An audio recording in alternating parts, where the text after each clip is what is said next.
అక్కడ ఉన్నటువంటి మొత్తం మంది నిల్చొని ఉంటారు. శ్రీచక్రార్చన పక్కన కూర్చోమంటారు. కూర్చుంటాడు. కొంతసేపటికి లేచి మళ్ళీ నిలబడతాడు. కూర్చో అంటారు పెరియవ. మళ్ళీ నువ్వు తెచ్చావుగా బిల్వ పత్రాలు, నువ్వు ఏ చేతితో కోసావో అదే చేతితో తీసివు, నేను పూజ చేస్తా అని అంటాడు పెరియవ. మళ్ళీ లేచి నిలబడతాడు. నేను 2 చేతులతో కోసాను అని అంటాడు ఈ పిల్లవాడు. సరే 2 చేతులతో తీసివు, నేను పూజ చేస్తా అని అంటాడు. తాను కుడి చేతితో ఎడమ చేతితో 2 చేతులతో బిల్వ పత్రాలు తీసి ఇస్తాడు. పెరియవ అది తీసి పూజ చేస్తారు. పూజ ముగుస్తుంది. మీ నాన్న ఇంకా ఏమి చెప్పారు అని చెప్పి అడుగుతాడు పెరియవ. ఎవరైనా స్వాములు వస్తే ఈ బిల్వాలను ఇచ్చి 2 వరాలు కోరమని చెప్పాడు అని అంటాడు ఆ పిల్లవాడు. అందరూ ఆశ్చర్యపోతారు. వాడి వయసు ఏమి, ఇప్పుడే 2 వరాల గురించి మాట్లాడుతున్నాడే అని. అవునా, సరే మొదటి వరం ఏం అడగమన్నారు మీ నాన్న, అడుగు అంటాడు పెరియవ.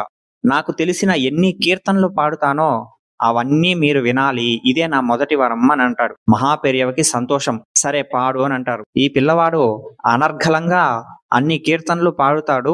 అలా ప్రారంభించినప్పటి నుండి ముగిసే వరకు మహాపెరియవ కళ్ళల్లో నీళ్లు ఆగట్లేదు. అలా కళ్ళల్లో నీళ్లు కారుతూనే కీర్తనలు వింటారు మహాపెరియవ.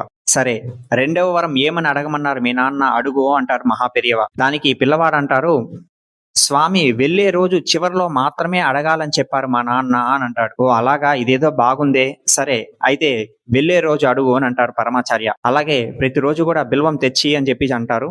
అలా 21 రోజులు తెస్తాడు బిల్వ పత్రాలు. చివరి రోజు రానే వచ్చింది. యథావిధిగా బిల్వంతో వస్తాడు. తెలుసుకున్నాడు ఎవరి ద్వారానో ఈ రోజే చివరి రోజు ఈ స్వామి ఊరికి వెళ్ళిపోతాడు అనేటువంటి విషయం. పూజ అయిపోయింది. బయలుదేరుతారు మహాపెరియవ. దూరంగా చేతులు కట్టుకొని నిలబడుకొని ఉంటాడు కేశవులు. కేశవులు రా అని చెప్పి పిలుస్తారు మహాపెరియవ.